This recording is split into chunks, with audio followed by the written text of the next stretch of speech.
Join us, won't you, for a podcast involving an ever-rotating cast of cinema lovers and haters who discuss both films great and from the deepest recesses of your dark and twisted mind. Spoilers ahead.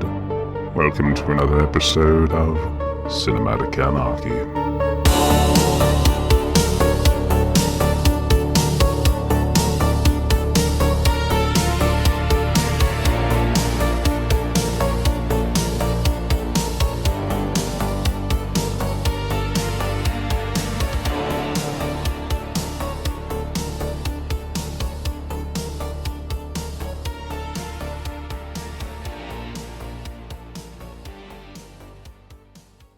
Happy holidays and welcome to another episode of Cinematic Anarchy, the podcasting equivalent of shoplifting at the dollar store. With me today to do a sort of creative, I guess, mashup. We're going to talk about a couple of films today. A good friend of mine, Fara. How are you? Hello. I don't know why I always sound like hello. Hello. You always sound a little bit like Julia Childs when you say hello. Hello. I can't do Julia Childs. So I apologize for topping out the microphone to do a terrible Julia Childs impression. It was horrible. Horrible. Hey, the battery went up. And wow. Electronics. Thumbs up. Today we're going to be talking about, or I should say pitching about, Planes, Trains, and Automobiles and Home Alone. Two fantastic John Hughes holiday films. One a little bit more Thanksgiving-like, another one a little bit more Christmas-like, and we're recording this, and it's going to be a little bit more like New Year's, because I am horrible with timing. So, or it actually should be New Year's Eve, hopefully. This is what I'm planning on. I mean, we're both not good at... Like, if you're... Yeah. Yep. Well, I mean, we had like 8 different things. It was planning, and then it was guests, and then... It was illness, and of course Christmas. Yeah, everything. Yeah, stuff this time of year. And now, you know what I've got sitting and rotting on my shelf somewhere over here is I came down there the other day, and this is going to be a very short but rather disgusting story. So. Oh, no. I came down to your neck of the woods, Salem, Massachusetts, which county, you know, and I needed to use the restroom rather badly. So I left my family and I'm like, I'm going to go find the restrooms because I knew where they were in that little mall that we have over there. No. Lo and behold, I run over to go try to use the restroom. And what's going on? They have now shut down the public bathrooms in that little mall. Yeah. So I had the good humanity. So I had 2 choices. I had to either find one of the other local, actually accessible public bathrooms, which, by the way, I found out later, if I had actually run to go find another one. You could have me. There's no place else right now because the only other closest place was shut down for HVAC repairs. Do not tell the big secret. Good thing you probably don't have a lot of listeners. No. The Hawthorne Hotel. The accuracy of that. The lobby of the Hawthorne Hotel. I don't know. I'm just a secret. Didn't even think that far. Beautiful. And they don't. Yeah. All I saw was the sign that said restrooms available for customers at the Salem Cinema. Yeah. So yeah. I went right inside, and I'm like, I'm going to buy 3 tickets to go see this film, which I thought was in January. Turns out I bought my bathroom access with 3 tickets to see Alfred Hitchcock's Vertigo, and it's on New Year's Eve, and I can't go. So you can't buy a drink, and they won't let you? Well, I'm sure I could have, but I saw Alfred Hitchcock's Vertigo, and I was like, I really enjoyed seeing the Rear Window on the big screen. I would like to see another Hitchcock film on the big screen, and I got screwed because I didn't read. Oh, yeah. Or I should say, I read... on, but we're going to the Stranger Things finale. You know, can't miss that. There was another movie, I think it was a Lucio Fulci movie. God, I'm trying to remember the name of the movie off the top of my head, and I can't remember. It's like How to Kill an Ugly Duckling or something like that. Don't torture an ugly duckling. He's on my chair. Oh, hello. That's Wade Wilson. You got that one there, and you got the Santa Claus in the background, I see. Yeah. Yes, just kind of licking himself. It's not that kind of podcast. Please put your tongue away. Anyway. So yeah, I had to buy myself bathroom access. Now I got 3 tickets that are rotting on my shelf. Thankfully, it only cost $15 to go take a shit that day. So, oh my gosh, we saw our picture show there. I love that little theater. It's owned by my landlord, actually. He just, it had gone out of business. I don't know if you remember. It's not profitable. It's not. It's just more of a, to give the city that. You know what I'm saying, right? Right. It's like they can have the artsy things, artsy films. They can have little festivals. It's just a good community thing. I feel like your camera must be out of center because you keep leaning out of frame here.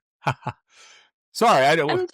Well, it is. We have an audio component. Yes, we still put out an audio podcast, but we do a video on YouTube now. So unless you want to be just half a face, we could do the Phantom of the Opera thing, I guess. I'm in the middle on mine. I don't. It's perfectly fine. It looks like you're in the middle, but where I'm sitting right here, when we have the two of us side by side, for some reason it just shows like half your face. So now you're centered again. Oh. I just want to make sure it all comes up fine over here. Not good thing. So we'll see how that goes. There's actually, it's filming like a widescreen version of this, so technically I could just put you up by yourself and it'll just show you bobbing your head all over the place and me just talking in the background like saying, get in frame, damn it. Oh. So look at my lovely tree. We're going to be talking about 2 lovely John Hughes films today, and we're going to be discussing how we would create a horror movie sequel to either of these films. And it's just sort of a free discussion, so there's no real, as usual, anyway, with this podcast, there's no real point A to point B. Or I'll totally, I did take these notes, when we were first planning it, maybe a month ago. I don't even know what I was thinking then. You don't remember your notes? No. I've only had one thing in my head. I can read my writing. No, I do remember. It's good that you can read your writing, because I can barely read my writing. Mm-hmm. I can actually read it better now that I have decent... Pardon? It's a man thing. It's a man thing? The reading, yeah. It's actually... I've been on a computer way too fucking long thing and haven't put pen to paper in so long that my writing looks like chicken scratch. So, I used to be such a good speller. I could see a word one time, I know how to spell it.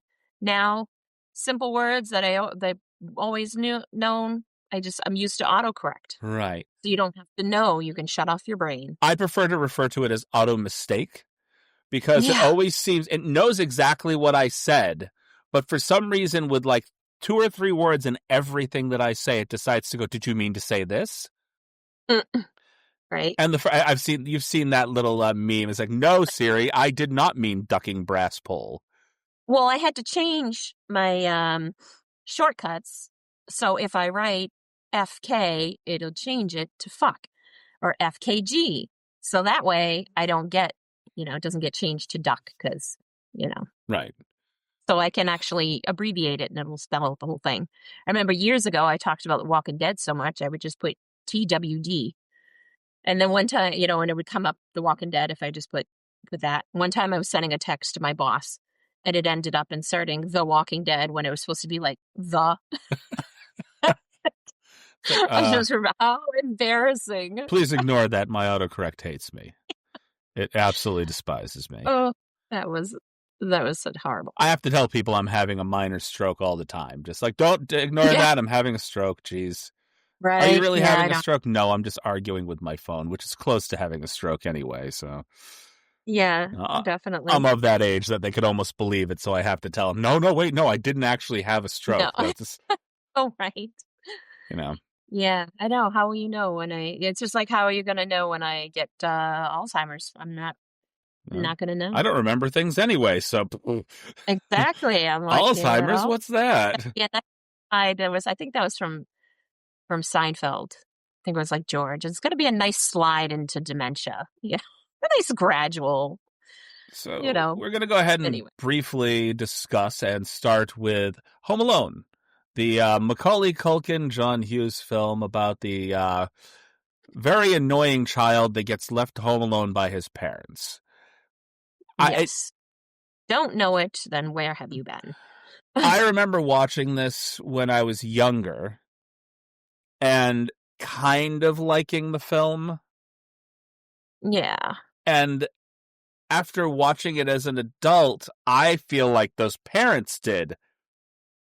How they treated him like he was the most annoying thing on the face of the planet. And I'm like, this little fucking shit keeps back talking to everybody. I know, right? Like, he has nothing going on. And he did the short end of the stick, but still. I love that Macaulay, like one of his biggest movies, also stars his brother, who was very happy about peeing on people. Which one was that? It's Kieran Culkin, I believe. Is that his name? Oh, you mean yeah. Oh, was it Rory? The one that plays off. I think it was Kieran. Hold on, let me go ahead and double check. But if I'm not. I can't tell it. Yeah, it might be. It's Kieran Culkin. So he played Fuller, which I thought was funny because they said if he got full of soda, he was definitely going to piss the bed. And he was a bit fuller than he should have been. Oh my God! But I like how he knows, and they lock eye contract and his contact. Anyway, contact, and his brother's just like, he knows what's going to happen. It's like, this guy's going to pee all over me. Yeah, that's a different movie. I get to talk about that when we talk about the horror movie. He ends up being a slightly disturbed young man. He has some his odd sexual proclivities. Yes, we're talking about a rated R film from what was essentially a PG movie. Was this? It was probably PG because all that violence. It's got to have been PG. Well, back in 1990, the violence would not have been. That's why they came out with that was with Gremlins with the PG and. It was rated G, I think. This has got a real all-star cast though of comedic actors. I think they came out. So I was thinking, like when you're talking about who else would you cast? I mean, that's always a big. I don't know if you want to skip ahead to that. I don't want to take over your whole. Well, you could. Your whole deal. Most of the people from this cast are still around. Yeah, I mean, exactly. You have to do some recasting for Planes, Trains, and Automobiles, unfortunately. Yeah. But no, Steve Martin. He hasn't gone anywhere, right? No, Steve Martin hasn't, but John Candy has. Well, of course. John Candy, unfortunately, is no longer with us. Did you watch the documentary, though? I have not gotten to watch it because I'm steeling myself for that. I just watched Planes, Trains, and Automobiles, and I realized why I love some of his more dramatic performances. I think that they don't give him enough credit for being sort of just a guy that kind of clutches at your heart every once in a while. Yeah.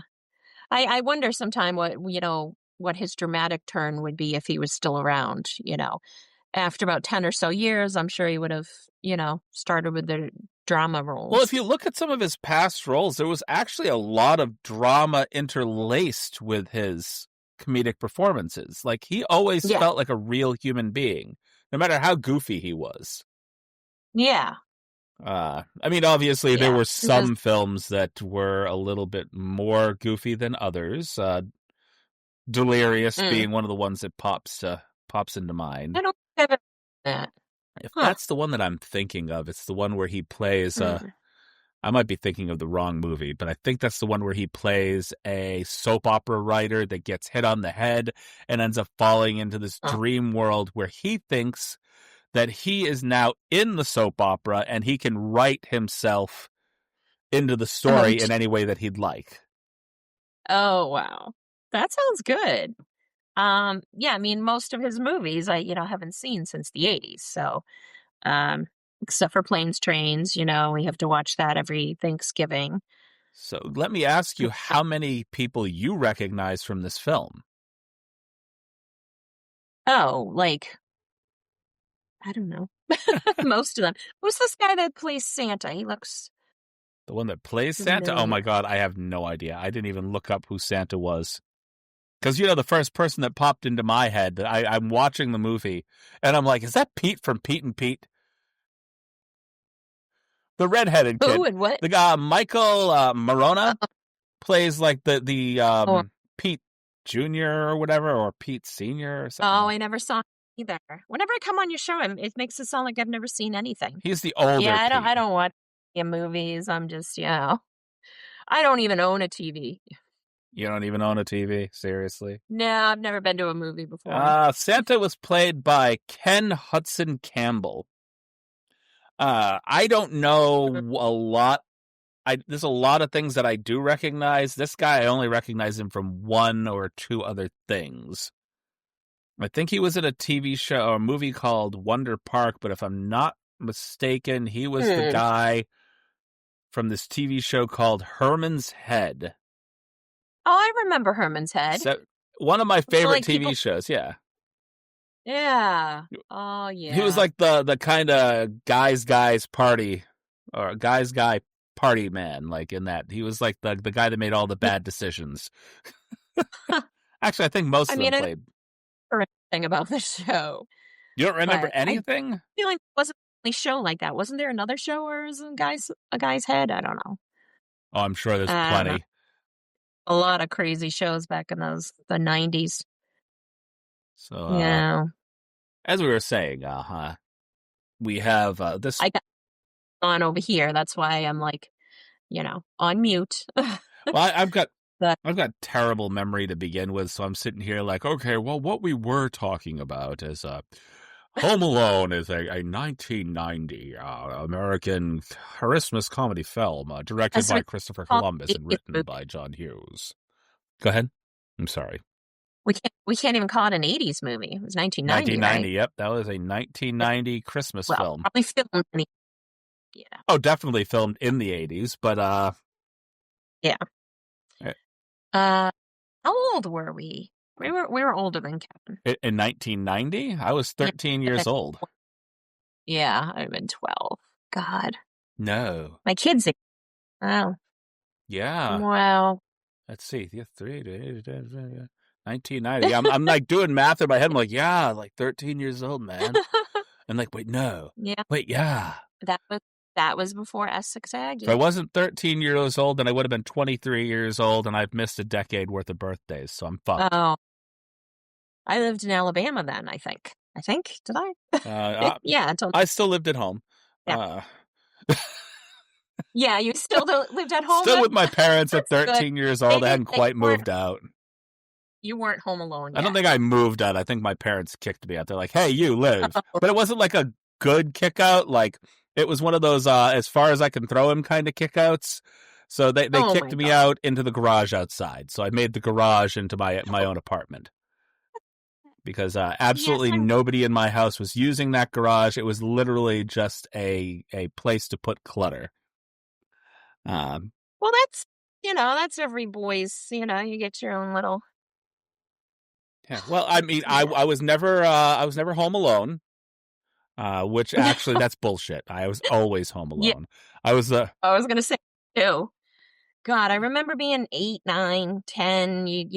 I was always sick, and parents couldn't afford to stay home, and so I'd be watching the horrible soap operas and Price is Right. I was so good at Price is Right. So, have your pets spayed and neutered? But Macaulay Culkin. I dug. Oh, I'm just trying to get us back on track. No, I know. Hear me back. Because we are so far off track, it's not even funny. Macaulay Culkin plays Kevin McAllister, an 8-year-old boy who has a certain je ne sais quoi, so to speak, for making what should be deadly traps to protect his home. He has enough of a savant mindset for it that we were able to create like 2 complete movies about him beating the crap out of the same people. Oh, yeah. Uh, Yeah.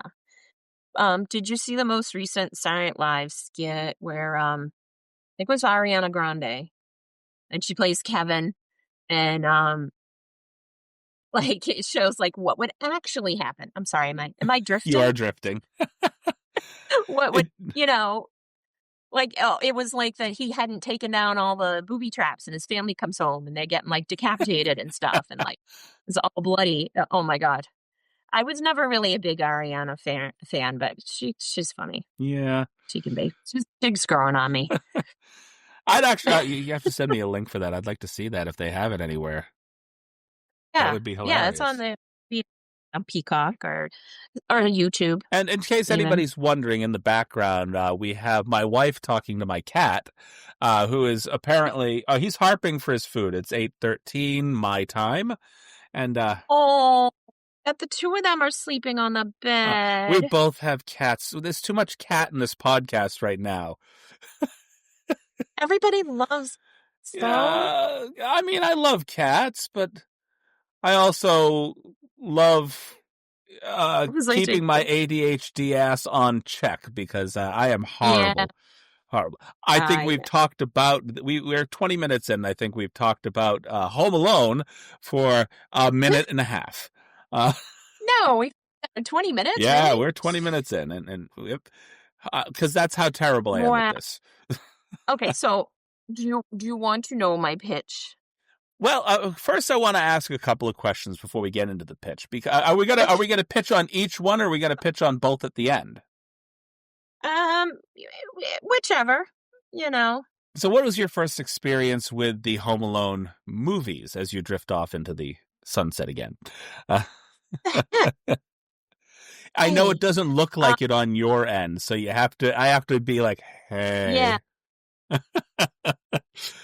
So, hips going what's your down. first experience with Home Alone? Oh, well, like I said, I was like 12. I don't even remember the first time, you know. Um, I I must have seen it in the theaters. I mean, we didn't have streaming, kids, back in the day. Back in the day, You I had either, to walk rented it. uphill both ways with my popcorn underneath my armpits to keep it warm as we were trying to get to the theater. Well, we didn't have any snow there down in Alabama, but yeah, or you'd have the little video store. You got to rewind, and you'd only have like 2 days, but yeah, I think the movies were about $2 back then, maybe less. Yeah. I think my first experience was VHS, possibly a rental, if I'm not. No, Mm, actually, I don't think pro- it was a rental. Around that time, around 13 years old, my family finally sprung for actual cable in the house. Uh, oh yeah, so cable. my first Yeah. experience was having the Disney Channel, and I think being able to watch this on the Disney Channel, if I'm not mistaken, either that Oh or yeah. HBO, one of the Oh, two. I back in Uh, the day. Oh, my parents yeah. giving me Yeah. cable was probably the worst idea that they had ever had for a kid with Yeah. ADHD that had trouble going to sleep anyway. So my Mm. mom sprung for cable in 3 rooms in the house: the living room, my room, and her Oh, room, because she wanted me. I don't think I have my room. My mom was the original sit down, watch your screen, and leave me alone parent. Yeah, well, that was my parents, but yeah, I mean, that's back then, yeah, the TV raised the kids, Uh, well, at least my well, family. my mom was a You know, nurse, and she took. yeah, my parents are both always working, it seemed like, and, yeah, It was when I difficult. wasn't She out was right. out taking care of older folks. She was a nursing home nurse. She was a registered nurse, kind of the head Yeah. nurse at a nursing home, I think over in Lawrence at the time. And Oh, she yeah, she might have known my family. My mother's sisters and stuff were nurses out there, and, she never had energy. my mom worked from home. She never, yeah, Yeah. yeah, my parents too. They worked hard. So end of the day, Mhm. like she'd come home and she'd be like, "Here, you just watch some cable or something. Just sit down and watch a VHS cassette or whatever. Here you go. Just Mhm. sit in front of the TV." And at that point, I had foster brothers and sisters. So now it's like, all the tribe go sit in front of the TV. Yeah, and I was like, I'm gonna go upstairs because they're watching like The Fox and the Hound on VHS. I don't need this. I'm gonna go watch Uh, HBO upstairs, and then I got my. did you did you have Cinemax? Do you remember Cinemax? Um, After like midnight, and it would be like No, but I mean Skinemax. HBO was kind of the same thing, and Yeah, my yeah. parents. No, I or at night when I couldn't sleep and watching all the R-rated movies. I think Yeah. my parents took away my cable after catching me watching a movie called Echo Park or something to that nature. Oh. Gorky Park, Echo Park, something to that nature. Huh. It was just because there was a sex scene in the film. Oh yeah. And when my parents realized that I was staying up and watching late night movies on cable, and they caught me watching a sex scene. Yeah. Like to give you context, my parents, like, they were there wasn't a lot they wanted me to see about that. They didn't want to explain the birds and the bees and all that stuff. Yeah. The birds and the bees, guys Oh, and I the got the girls. video. You didn't get the. I had got a animated video with. I remember little. Oh, Jesus, and knocked over ornaments. little little sperm in top hats and tails. Look, I was stealing my dad's Playboys at 10 years old. I was Yeah, Buzz. I was. Me too, exactly. uh, I know. So I'm years old, and that's her way of giving me the talk, and I'm like, yeah, I kind of already knew all oh no, that. they gave me the talk with books from this guy called Dr. Spock. Oh yes, Not the yeah. Vulcan, a literal doctor named Dr. Spock. So it's Not even. I can't. it's Yes, no, the other Doctor Spock. live Yes, long yeah. and let me teach you about your penis. That's basically what those books were about. And it was, those were awkward books to have to read as a kid with no context. At 13 years old, I knew Mhm. enough that when they finally gave me these books, I'm like, this would have helped maybe like 3 years ago, but you can give these to my foster siblings now because I kind of know all this. And at 10, I was like, oh, yeah, kids talk. That's where you learn all the important stuff. So yes, on the that's my playground. ADHD mindset. We got from Home Alone to talking about dicks in a Dr. Spock book.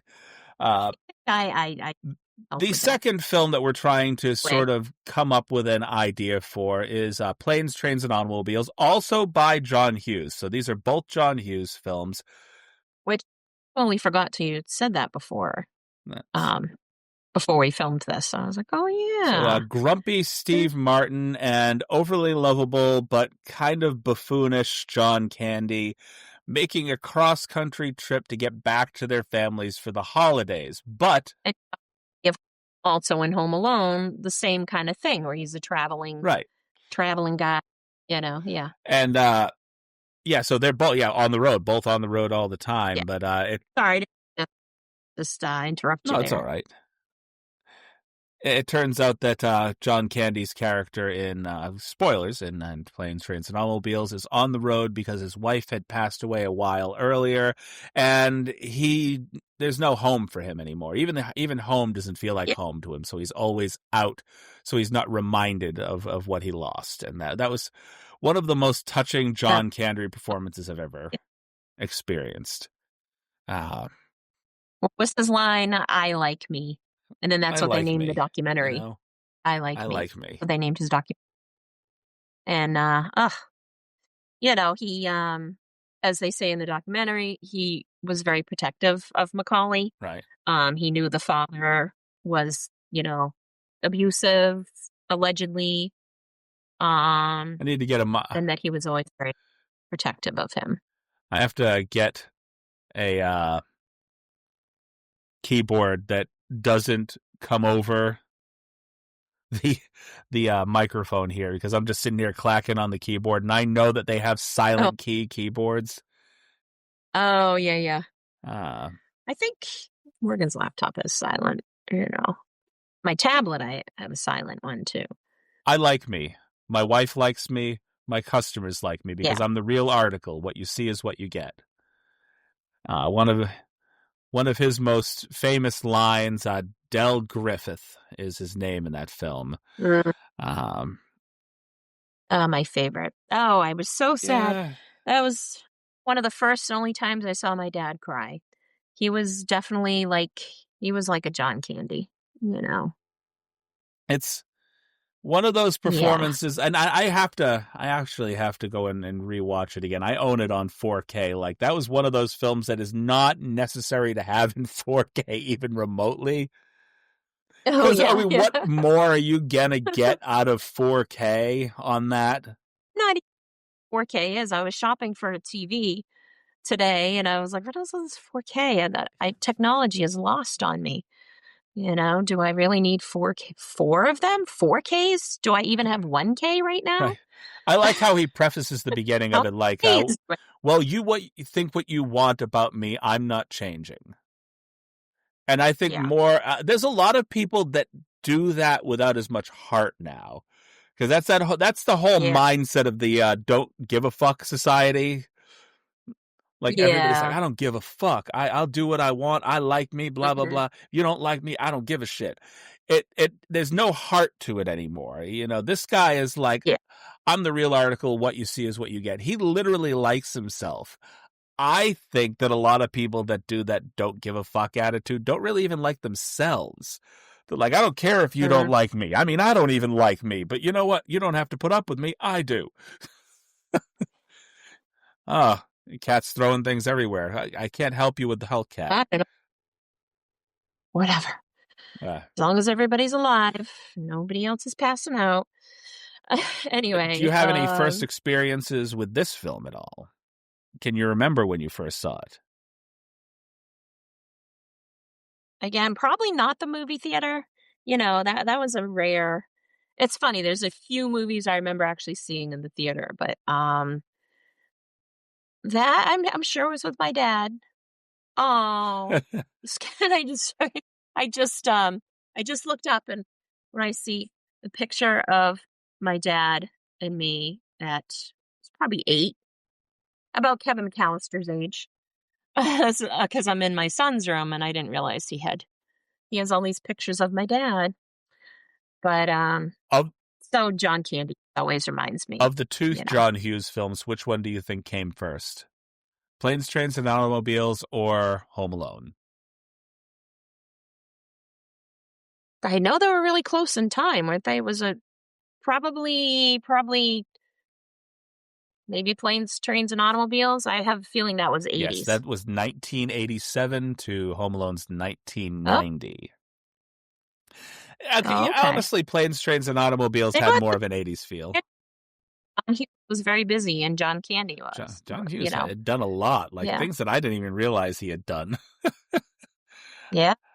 I I know I am not usually a big fan of I love Breakfast Club, but never liked Pretty in Pink oh or 16 dear, Candles. how many do You you not know, like John? What about Uncle Buck?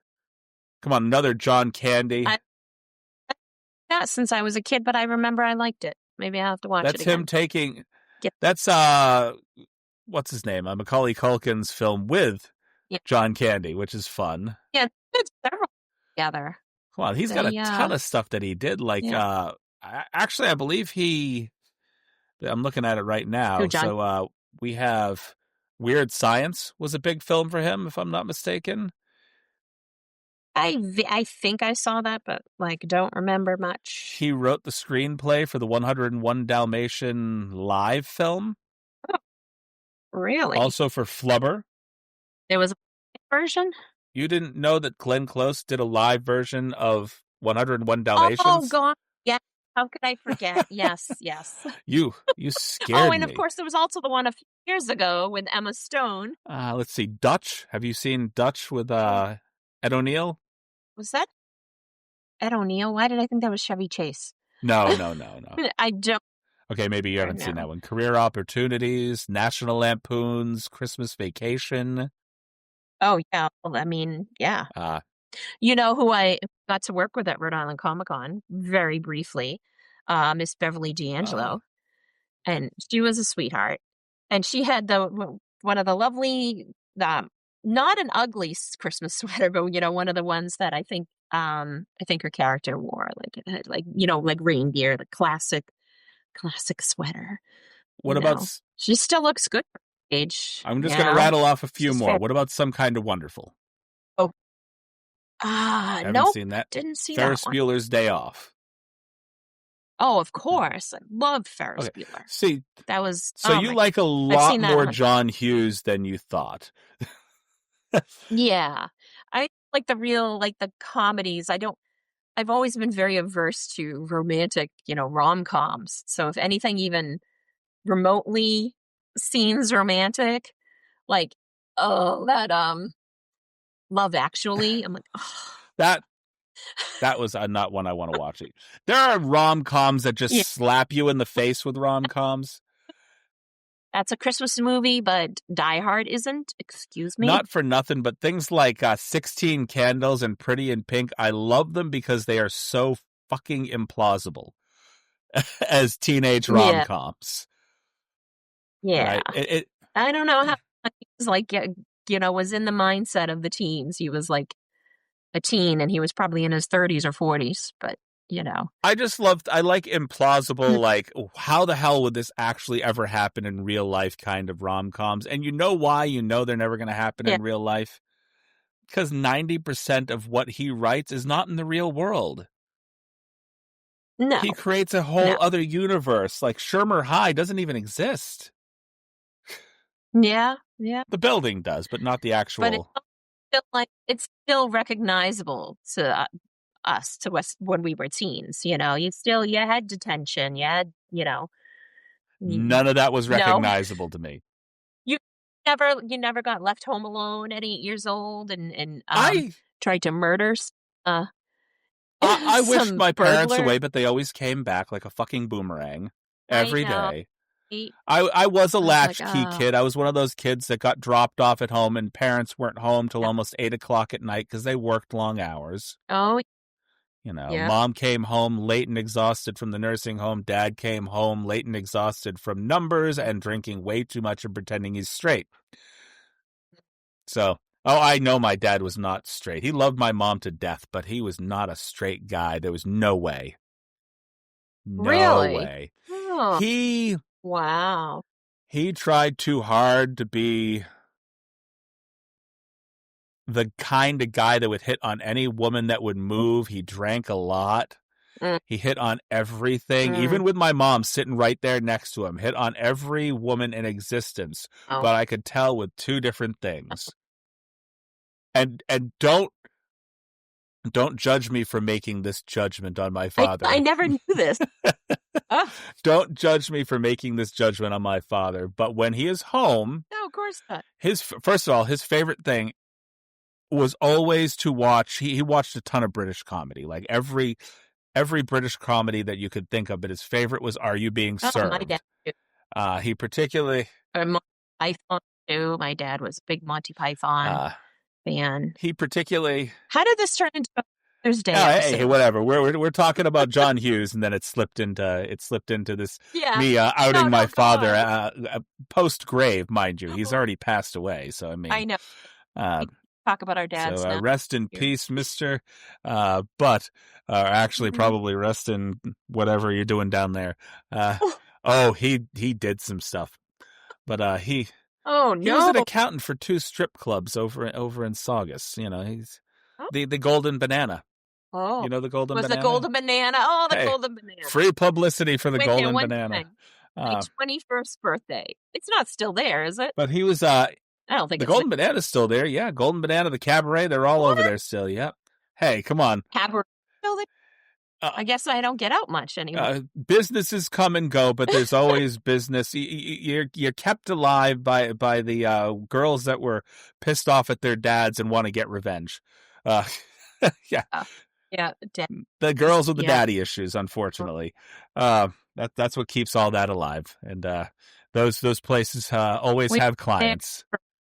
And I think my 22nd. My parents actually rented us a limo. We went to some clubs in Boston, and then we went to Golden Banana. Places like the Golden Banana are full of girls with daddy issues and daddies who are giving their daughters daddy issues. So, I'm just saying, absentee dads because they're at the strip club, tucking dollars in the G-strings of other people's daughters who are probably doing the same thing. So, anyway, getting past that, this is a guy who hit on everything that moved, but was deathly silent whenever he went to work at one of these places. So he did a lot of accounting in and around the Boston area, worked for I'm not going to get into, like, he had his own company and all that stuff, which no longer exists. Oh, wow. But he also, he was particularly enthralled and laughed particularly hard at the jokes made by the gay gentleman on Are You Being Served? And I noticed it. I noticed it. Like, because most of his, love for British humor was... And then whenever that guy would say something, he'd, he's laughing really hard. And then the only sport that he ever really watched was wrestling. And he watched it rather intently. And I'm thinking, okay, well, it's... But I mean, watch that in the 80s. Yeah, but I have a feeling he was watching it for the muscled, oiled up guys rolling around on the mat. So I just had a feeling. Even as little, I was a little uncomfortable, like the Hulk Hogan and stuff. I'm like, yeah, some of those things were just them hugging each other. That's a bear hug. I go, no, those guys are about to, yeah. And I'm not saying Hulk Hogan was gay. I'm just saying that my dad was gay for him. Oh my. But he never came out. God forbid that I am outing a man that never outed himself. So I will say that he loved my mother in a very, very straight way. I could. Well, that's all. I could tell you horror stories about living in that house, but we'll save that for another time. Save that for.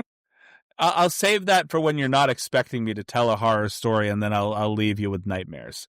Right. That being said, my first... I was not expecting a gay dad story. That's... I told you that story to tell you this story. Okay. My first experience with plane, trains, and automobiles was with my mother. My mother particularly liked showing films where people had significant others that had passed away. So she liked heart-wrenching films, and she's like, this is a great film. And I'm like, it's a great film. She goes, yeah, John Candy lost his wife. And I'm sitting there going, another one? Okay. And she always had me sit and watch. She had me watch that movie with Julia Roberts, Too Young to Die. She had me watch Beaches because the woman was giving her child to her best friend because she was dying. And she was trying to prepare me because she had cancer and was going to pass away. And she wanted to make sure that I was prepared to fucking cry. Oh my God. She wanted me to have... I both love and blame my mother for my deeply effeminate side. I am not gay myself, but many people have accused me because of how I can be a little bit more effeminate than... I remember high school, but that was the 90s. You're gay. You're gay. I'm going to kick your ass. You're gay. I go, my kids can't. And that, like, you would people would hate me because they would say something like that to me. And I have this lisp. You can hear me going hard on my S's here. I've always had my list. I go, 2 reasons. 1, I have a big tongue. Okay. 2, I don't know what the second one was, actually. I have my tongue. I've always had this lisp, and no matter how hard I try, even if I try to go into my deep radio voice, I have the big tongue too. Yep. I'm not going to stick out my tongue, but I got the big tongue, and then it's like they're yelling at me, "Oh, you're gay, this, that, and the other thing. You've got a lisp and this, that." I go, a lisp is what you are doing. Real hard wishful thinking here. Do you really want me? Is that what you want here? Is this what's going on? Like, am I catching a vibe or something? Why everybody was so Why concerned? do you want It's me like, to be gay so bad? I don't understand. Which is fine. yeah, no, they just thought everybody, Nothing remember against my that. first day? But why My just? first day at Aggie, this girl, I still remember, was gonna kick my ass because she thought I was looking at her. She did not realize that I wasn't wearing my glasses because I still hate wearing my glasses, so I was just staring off into space. I didn't see her. She's not my type. Yeah. I didn't know I was queer then anyway, but I certainly wasn't looking at her skanky ass. Before we Oops, get sorry. before we get into before we get into the horror pitching of this, I'll leave you with this. One guy actually accused me of being gay for the stupidest reason ever. The dumbest reason you could think of. Oh boy. You are gay What? because you're too afraid to shower with the other guys. And I sat there and I thought to myself, what? Because you're too afraid to shower with. It's like I didn't shower with the other guys. Who even wanted to? I honestly, I never did. I didn't shower with the other guys, but the main reason was because I always avoided doing anything at gym. I never felt the need to. It's like, why am I going to go hop in the shower? I sat on the fucking bench. I talked my way out of what you guys were doing. I don't anymore, but even when I would go to the Y, I would never shower there. I'm like, just shower. It's like, at home. I don't like the idea of communal showers. I like my privacy. I don't. Yeah. And so I didn't understand that, and I'm like, isn't it a little bit more gay to feel really comfortable showering communally with a bunch of men? I mean, that's what every male prison scene is about, isn't it? What was I watching recently? Oh, I was watching last month. I was watching Starship Troopers for the first time because I was working with Mr. Casper Van Dien, and I had never seen it. No, but that just reminded me they were all the hot 20-something. But that was like a co-ed shower. They're all like hanging out. Yeah, they're all just hanging out. Not for nothing, throw some co-ed showers into the high school locker room, and I'm there. I will be ignoring the guys all day long. But it just was no big deal to different societies. I mean, it just countries. It's like the European countries. We're all hung up on it. In retrospect, it would have been good to just kind of say, look, if you want me to pay attention in the shower or really get excited about being in the shower with a bunch of people, you're telling me to go to the wrong locker room. I don't want to go to your locker room. Wrong place, buddy. Oh, this provides me no entertainment. I can't believe they had us. How are they, teens showering? They had too many. They still do they have too many shower scenes in teen movies, like from the 80s. Yeah. Yeah. Is there some way we could get a naked teen in this movie? They have to as shower. Adult in retrospect, you're sitting here going, these are all supposed to be people playing 15 and 16-year-olds, and we're watching them shower. How good am I supposed to feel about that? I know. Well, I mean, at the time, we were that age. But yeah, as if you think about adults watching that now. Well, when I was a kid, when I was back in the 80s, I wasn't even that age. Back in the 80s, I was 13 by the time 1990 hit around. So in the 80s, I was coming into puberty, I guess. I had chicken fuzz on my face even when I was in high school. I could not grow this back then.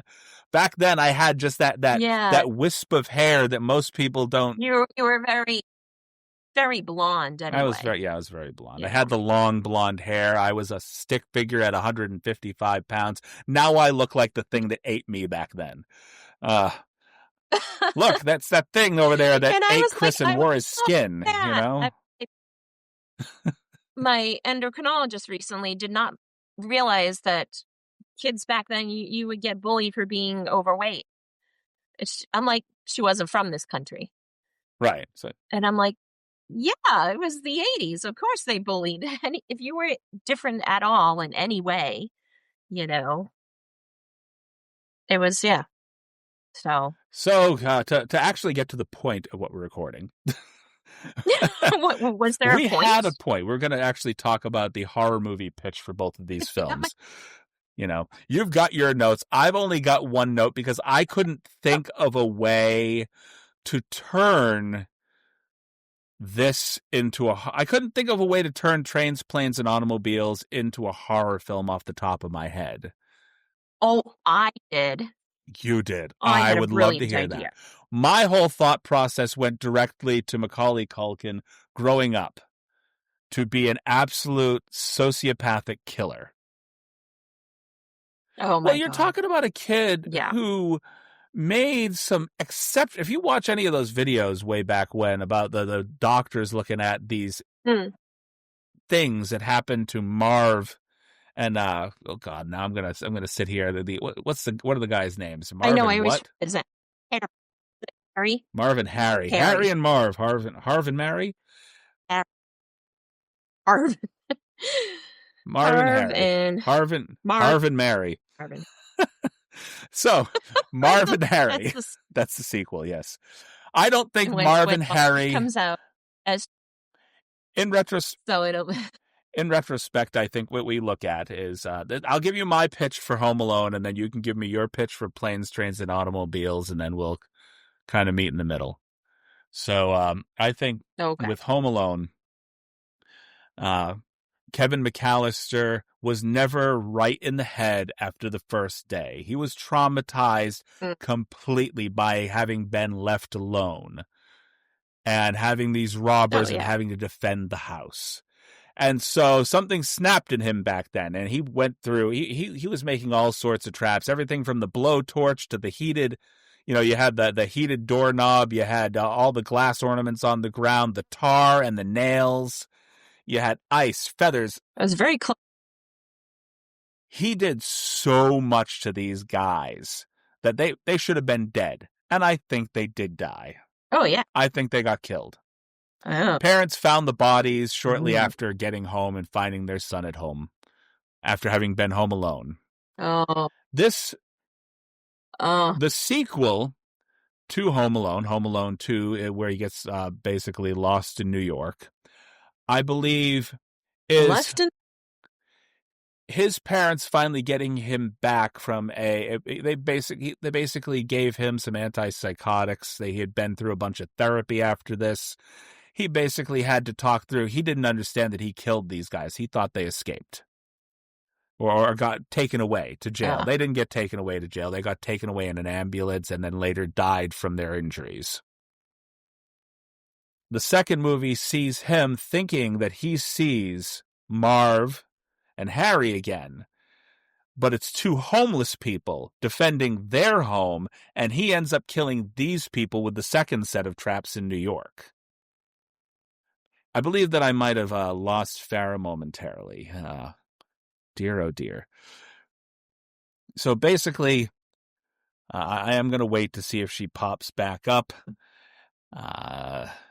Might be just a moment, because I know that she was having some issues with her iPad doing this to begin with.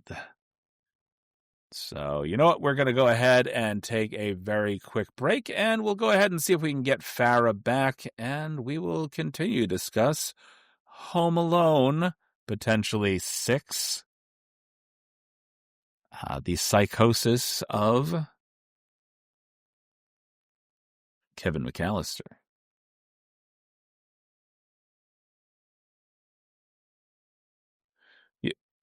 Do you see that thing like over there? That's where the podcast dropped out. And now you're back. So that's good. Oh, shit. All right. So you dropped out in the middle of me going on this whole diatribe about sociopathic. Interested. It wasn't me. Sociopathic, psychopathic Kevin McAllister. So the whole idea of making this into a horror movie sequel, for me anyway, was taking the obvious route, which is that he basically had a psychotic break. And so when we finally get to the New York sequel, his parents have picked him up from a psychiatric facility in New York. And then, all family attached and everything like that. They're going to have a day in New York. It's not that he's necessarily out of the psychiatric facility yet. he has just been given a day pass because he has been improving. He is on meds. And so they accidentally lose him again. Gets a lot, or they leave him behind at the plaza or whatever. Just And leave he your mental decides to go on the wall. as you do. Which, because of the trauma of the previous event, puts him back in a psychotic state. And he sees Harry and Marv once again. Yeah. However, they're dead. They are dead. Yeah. What he is hallucinating are that two homeless men. Oh, God. Are Harry and Marv. And so you're going to go, you get these little flashbacks of him. Basically, this is how you get caught up on the story, is you see the original where Harry and Marv were dead from the original film. And then you see this next setup where basically he was supposed to be home alone in New York, and he thinks that he's defending himself against Harry and Marv again. But what it is he's accidentally brutalizing two homeless men that are basically just wondering why this kid is invading their home. So at this point, by the time we get to the third film, or the third installment, we're going to ignore Home Sweet Home Alone, which is fair. Ignore that movie. Yeah. And basically, you get to the third movie, and he is still in a psychiatric facility. So he has killed 4 people, but he is definitely not sane. So after trial, he was found guilty by reason of insanity. And he is put in a basically almost lifelong sentence in a psychiatric facility, which is a maximum security kind of thing. And he manages to spend all this time. You go through a montage of him kind of listening to the doctor and doing things and going through taking his meds, and then you see he's spitting his meds somewhere else, and he's not taking the meds. Oh, boy. You know, he's finding crafty ways of disposing of the medication while not necessarily doing what he's supposed to. And I think we can have Macaulay Culkin back for this film, Yeah. I think is fair enough. But every once in a while, like out of the corner of his eyes, he'll see like an orderly pass by or another patient, and you'll see an older version of Harvey or an older version of Marv just pass by, and he shakes it off, and he's trying to figure out how to control himself. So in the second and third one, is he like the same age, or is it like a flash forward to he's an adult now? So in the first and I was going to say the first and second one, I'm not. We're ignoring what technically would have been the third movie in that sequence. This would be the third movie that we're talking about. And this is a hard R film. Like I'm saying, this guy is he's gonna make some Saw type traps in this film. So just up a level. Well, stuff. Yeah. The first half of our film revolves around him, basically him escaping from the psychiatric facility via a series of elaborate Rube Goldberg traps that he makes to take out the orderlies and the people that are supposed to be keeping him there. Oh my goodness. And he finally breaks out of the facility, and he goes to find home. And he remembers where home used to be, but when he gets home, his family no longer lives there. His family has long since kind of left him at the facility. Mom. Guess how that goes. Yeah, another family. Yep, we know how that goes, but that's going to be a short. So you remember how they were saying, like, basically that old man on the street with the shovel was like a family annihilator.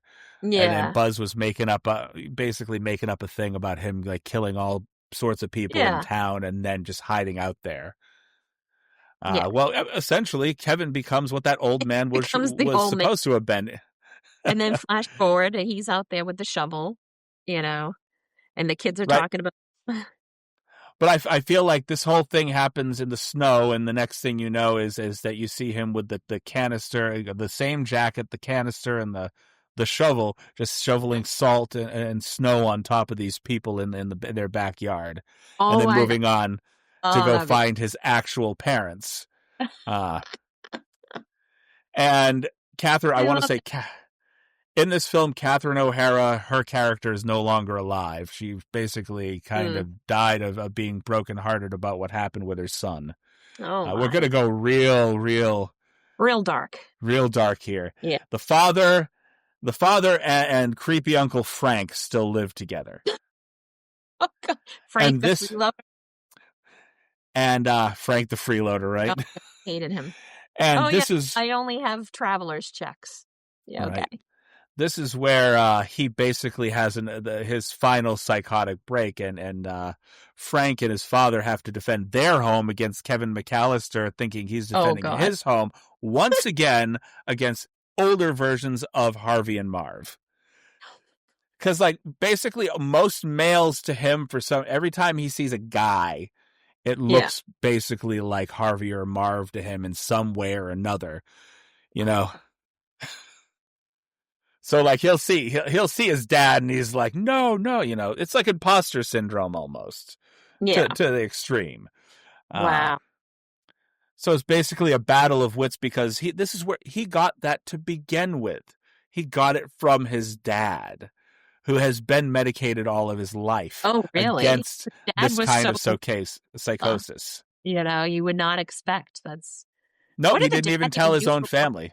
Why were they so rich? Like, what, that house? I believe that it wasn't them that was rich. I think it was the one of the older family members that was treating them all to. Well, yeah, the Paris thing, but their house. Oh yeah, that whole neighborhood. If you look where that house actually is in real life, that whole neighborhood is ultra wealthy. God. So I always wondered, what the heck did the family do? Or the dad? They had many children. Oh, they had quite a few. Many. Anything over 2 is many to me. Well, I mean, I think some of those children belonged to the uncle and the aunt too. Yeah, so I think they had 4 or 5. I can't remember. Right, there was too many people and children in that house to begin with. Yeah, but so that's my whole. Was I think the uncle in Paris paid for, but that house. Oh my God. That's my whole pitch on how to repopulate this with some of the actors from the same film, and then basically have him go psychotic. Just sort of a psychotic break. That's how I feel like it really should have happened. It shouldn't have been as cutesy, because that kid did some serious damage to those people. Yeah, I wonder how many kids, you know, tried that. Don't try this at home, children. You know. Actually, now that I'm looking at it, we can't have John Hurd back for this film. The dad can't come back for this film. Oh, did he pass? In 2017. Oh, so, he looked young. I mean, unfortunately, we can't have. I'm looking now because I want to see if my other actor. If I have to like recast these people, I'm going to be upset. I'm so Catherine O'Hara. But you killed her. Creepy Uncle Frank is still alive. Oh God! I just want him to utter his famous line. I want him to like get injured at some point during this melee, and have him go, "Look what you did, you big old jerk." Yeah. Was it big old jerk? Is that what he called him? Well, it was little jerk back then, but you know, he's not little anymore. So, maybe he just finds Frank and cousin Jeff or something. I don't know. Now is it cousin Jeff or brother Jeff? Maybe you have Fuller up in the air, you know. Fuller still lives at home with him. He's got this proclivity of he's like, I like to be peed on, you know, something to that nature. Because he was very proud of the pee back then, too. You could see on his face. He was like, I'm drinking all this because I know I'm going to pee on people. I liked peeing on people when I was younger. Now I like when they pee on me. You know, let it rain, golden showers, golden showers. Oh, no. I mean, Fuller was definitely more than willing to pee on people. I mean. Yeah. Oh, my God. It was a Fuller house. Fuller, no. Fuller? No, don't you remember? Yes, I remember Fuller House, but no. No, Full House came out with a sequel. I know. I've watched all the... wasn't as good. It's horrible. Huh? It wasn't as good. No, definitely. They never are. Yeah. Okay, so what's your planes, trains, and automobiles idea? Oh, I can't give you my Home Alone idea?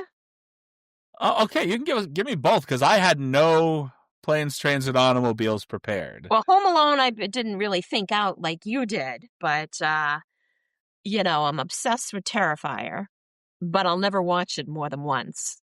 But I kind of have wanted to this Christmas. I kind of, the second one. Okay. So I could just see Kevin taking on and then it's then Art shows up, Art the clown, and just I didn't really want to go into too much. I didn't go into too much of it, but I think that would be fun. You said Kevin Bacon. No. What? I think you said Kevin Bacon instead of Kevin McAllister. I didn't say McAllister, did I? What did I say? No. I don't know. I didn't. And mind you, I have ADHD, so you might have said something completely different, and I heard Kevin Bacon. I don't know what I said. I don't think I said McAllister or Bacon. Jeez. No. So you're picturing Kevin McAllister versus Art the Clown in like a Terrifier Christmas sequel? I mean, you've seen them, right? Ooh, Terrifier alone. Yes. But I mean, I just kept thinking of with the little brother in the second one. I just kept thinking of Kevin McAllister, like especially there's one point where Art bites his fingers, and I thought of that when Harry went to go bite his fingers. Art the Clown versus all the kids from the original Home Alone movie. Yes. Buzz has got to go first. Yeah. Oh yeah, definitely. Yeah. Oh my God, that would be fun. Oh Lord. Little side note about Buzz. You remember the scene where Kevin basically collapses his entire cabinet, and just before picking up the cash off the floor, he sees a picture of Buzz's girlfriend? Yeah. That wasn't an actual girl. That was the son of one of the people on set who just put the wig on their son because John Hughes didn't want to hurt, or not John Hughes, Christopher Columbus did not want to hurt the feelings of any little girl. Good. Yeah. No, I like that. So instead, put your son, put somebody's son in a wig and hurt their feelings. You'd make a horrible girl. Woof. Oh my God. God. Oh, that's still pretty bad. Nowadays, they would have just AI'd it. Yeah, probably. Is that could I AI'd? Is that a verb now? I just made it a verb. I AI'd that thing. I guess you could AI something. AI'd it. What'd you do? How'd you get that picture? I AI'd the fucking thing. Oh. All right. Anyway, I like my Planes, Trains, and Automobiles one better. Okay. A little bit more elaborate? Maybe not elaborate, but just a little idea that, we're going along, oh gosh, what's John Candy's character's name? Del Griffith. Yes, Del. He's going along. He's a traveling salesman. You think he's just a nice guy, but then it is revealed that he's a serial killer. And then the big reveal is that Steve Martin's character is also a serial killer. And at first they battle each other. Maybe they're trying to kill each other. And then in the end they team up and they go on a killing spree together. It's a buddy comedy of a horror buddy comedy. Yeah, okay, it's a new genre. Okay. I just made it up. I went like the other route in my head just a little bit, but I didn't flesh it out. Like, what's up? The sequel to the film, so he basically invites this guy home to have Thanksgiving with him. What happens if Del Griffith gets an unnatural attachment to Neil? Oh, yeah. Well, I can see that. And so he doesn't want to leave now because for the first time in his life, he has somebody he feels that he cares about. I've spent so much time on the road with you. I had my hand between your ass cheeks. I really feel like we have a connection. That's not a pillow. Those aren't pillows. They're pillows. Off top, but I still, almost every time I see shower curtain hooks, I'm like, Del Griffith. You're off center again. Lean. Yeah, I know that you keep leaning one way or the other. I think the tendency is to like lean on the armchair. I'm so queer. I can't be straight. I can't. Apparently. I can't even walk straight. So I feel like Del finds a place in Neil's home, and at first he's like, well, I've got no place to go. It's like I go back home and I'm just reminded of my wife. It's like, can I stay here for a little while? And he convinces him to let him stay for a little while, and then a little while becomes a little bit too long, and then it kind of gets into an uncomfortable, almost like a Cable Guy situation. Oh God, that was horrible. Which is I hate. That's horrible, but only because it wasn't a great character. I think that John Candy, with the way that he could bring a human quality to almost any character, could kind of ground that kind of slow descent into codependent madness. Yeah. A little bit more. They could give it a little bit more heart, even though it's going to go the other way. Yeah. I like your serial killer versus serial killer idea, though. That's actually kind of a fun idea to think of them as serial killers. Right. Now we got to write it. That's what's been in the bottom of that trunk I've been helping you move. That's why it was so heavy. The heads. It's the heads. Remember that movie? What, Heads in a duffel bag? Joe Was Pesci. It eight heads in a duffel bag. Yeah. I remember that. Oh my God. Wow. Because I'm not good at, remembering that But it's not heads. It's just all the ears of the people that he killed. That's a lot of ears for it to be so heavy, man. I was trying to cast it. Just some ones I had written down. I think I've been watching I've been binging Malcolm in the Middle because they were having a reunion next year. So I just was thinking Bryan Cranston, just obviously in Steve Martin's role. I don't even remember which role which one. I have Dan Levy and Bryan Cranston. So you were trying to find a new Neil Page? Yeah. Both of them, yeah. I'm trying to think about if there's any other lovable large guys that could take on the John Candy role now. Yeah. They never last. I know. Yeah, that's the problem. Uh-oh. Oh, no. He's trying to go over the tree. Fun. Hasn't knocked over the tree in a month. We've had 2 trees up for a month. He waits until you're on a podcast. And then makes you yell. Okay. So let's say Bryan Cranston stepping into the Neil Page role. The kind of lovable, but grumpy, husband, family man. And for John Candy's role, I'm just trying to think of a couple of guys off the top of my head. Dan Levy or Bryan Cranston for both of Neil's, because I couldn't come up with one that could fill John Candy's shoes. I mean, what? Honestly, why not have? And this is just me, but why not have Dan Levy? Because it has kind of that skit comedy legacy behind him, or even Eugene, really. Yeah. I'm not sure. Dan Levy. I was thinking Eugene. No. Dan Levy's the son. Oh, God.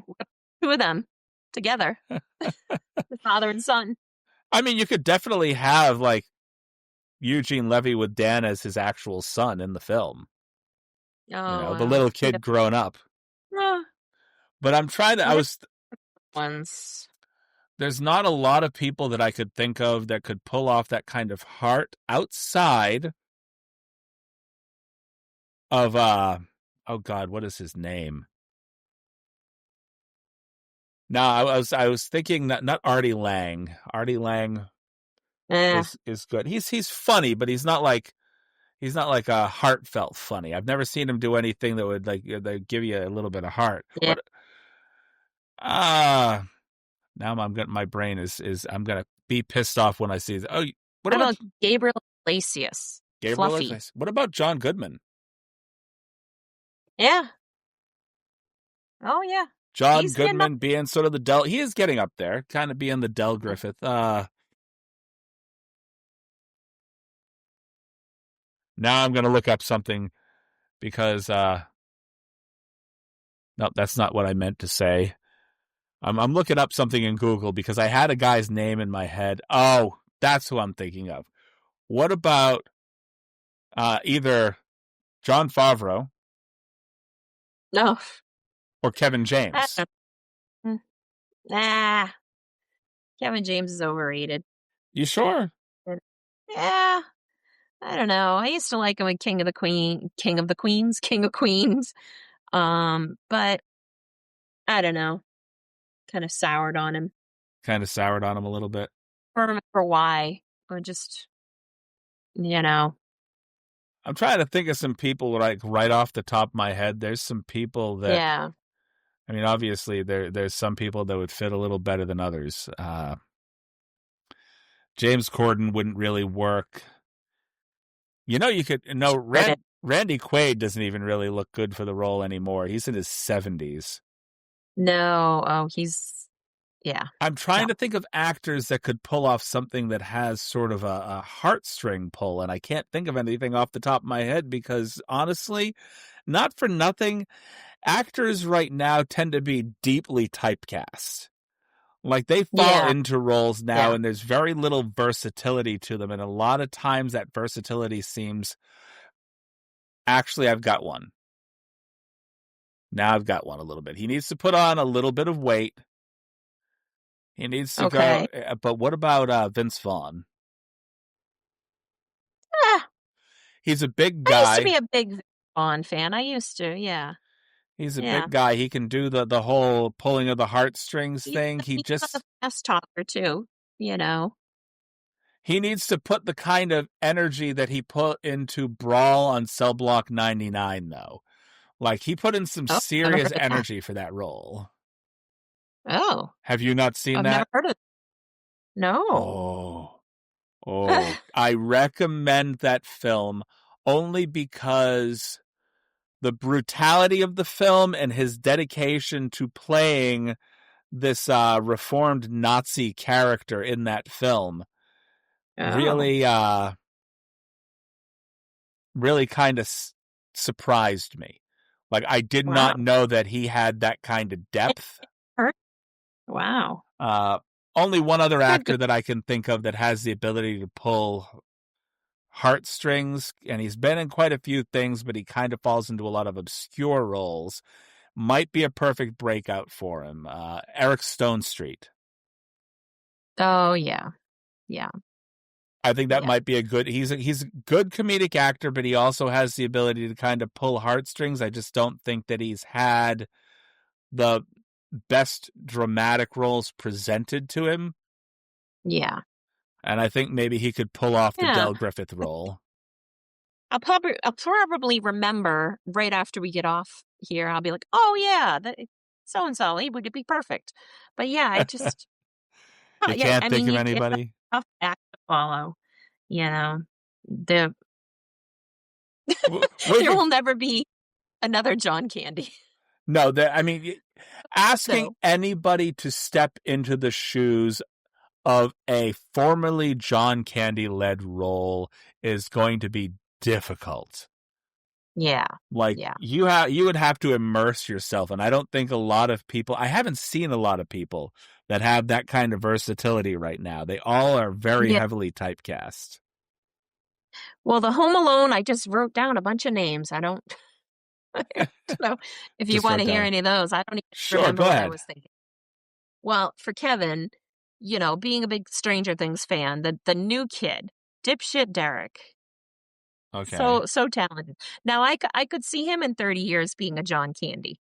You know, funny kid. Jake Connolly, his name is.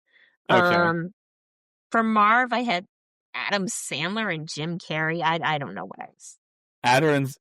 Wait, hold on. So one of them would be Marv, Adam. Either one. These are the options. I don't know. I could almost see Jim Carrey kind of being a Marv-esque character, taking glee and flooding people's homes after robbing them. I could almost see that. Yeah, the Wet Bandits, was it? Wet Bandit. Who would be Harry, though? Harry, I have either Robert De Niro or Jeffrey Dean Morgan. Want some tough... No, because you need somebody who is almost comedically too sure of himself. You need the hear me out. I know that we're kind of it's a push to think of replacing Joe Pesci with this guy, but if there's anybody right now that is acting that is always in a movie where he always seems comedically too sure of himself, it's always Kevin Hart. Oh my god. Kevin Hart. Yeah, Kevin Well, Hart then is you'd have to have The Rock with him. I mean, no. maybe not. No, you just come up with a different role for him. Kevin Hart across the 'Cause way from like a heavily like bearded Jim Carrey working together, that would be entertaining. That might be too much. I think they try to one up each other too much, and it would be overkill. That's You the can't thing. have two, because you gotta have one straight, like. So you Joe know. Pesci and Daniel Stern, when they did this film, they thought this film was going to go nowhere fast. And so they decided the reason why they ended up being, because you have to do those roles the way that Pesci and Daniel Stern did them, which was absolutely over the top. And if you're going to get two guys that are going to go absolutely over the top for a movie, hey, do me a favor, Kevin Hart, Jim Carrey, take the brakes off. Go for it. If there's two guys. What about Jack Black? What about Jack Black and Jim Carrey next to each other? I could see that. But what about automobiles? Jack Black. Jack Black with the wheels off? Right? Do you want him? Oh my God, I'm obsessed with Jack Black.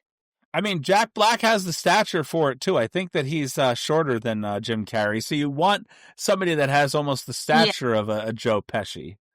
Exactly. I don't think you're going to get like... oh, wow. You're not going to get that disgruntled Italian mobster from either of them. For Kate, the mom, I had written down Winona Ryder or Julie Bowen. No, I don't know. I don't know what I was thinking. Yeah, I don't know. I don't like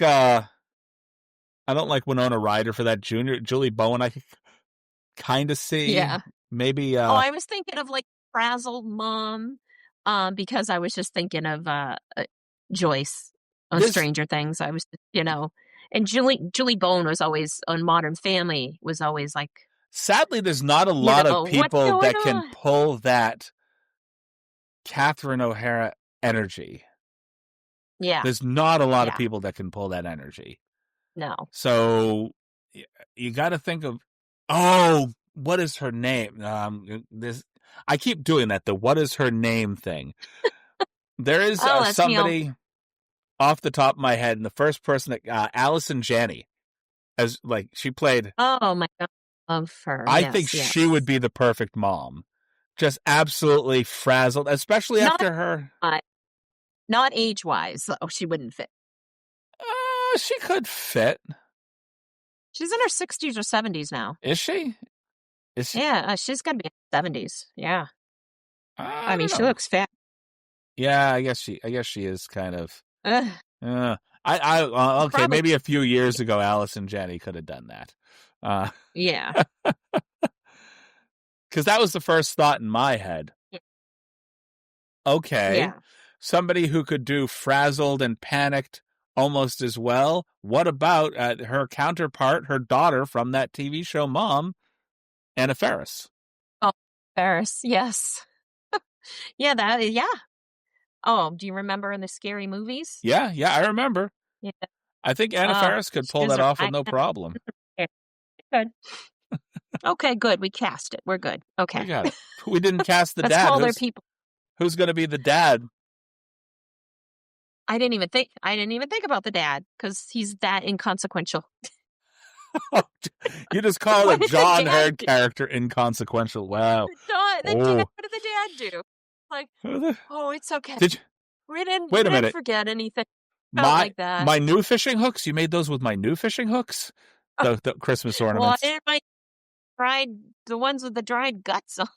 Can't use the used ones with the dried guts. Oh my. And once again, I'm plucking from the mom pool. What about Rainn Wilson?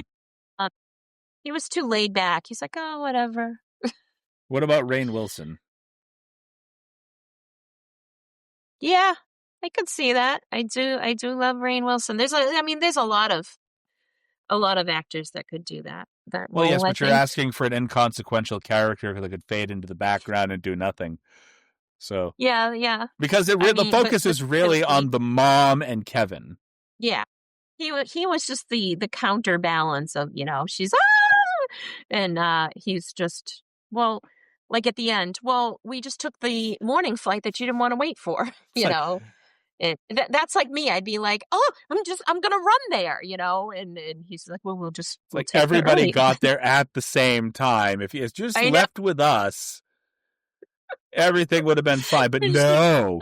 the truck with the Polka Kings and just, oh But then she wouldn't yeah, have gotten to I have heard those heartfelt that conversations. he filmed that in like one day, that his part there, um for Home Alone, Right. you know. And we'll remember Polka. it forever. Yeah. Oh, can you No. tell it's close to my bedtime too? No. I'm just exhausted. Yeah. My 9-to-5 job kills me, and then I come home exhausted, and then I don't sit even here. have excuses. This I sit around nothing. This is why I prefer to do podcast episodes in the daylight, not at 7 o'clock at night, because my brain is shut the fuck off at this time of night. So I can barely keep my eyes Yeah, open. Oh, exactly. really? Yeah. I never know when my brain's going to be functioning, so it's just like a crapshoot. Let's see how it goes. Now, here's even Yeah. better. Let's take my movie and mash it up with your movie. Okay? Which one? Planes and Trains and Home Alone, right? Mash them together.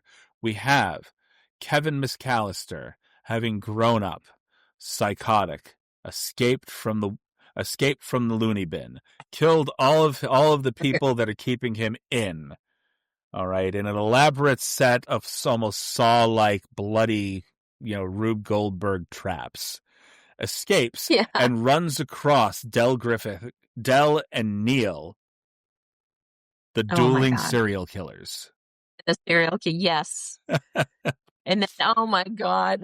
And now you have Del and Neil having to team up to fight off the psychotic Kevin McAllister. Or is he still a kid? How old's Kevin?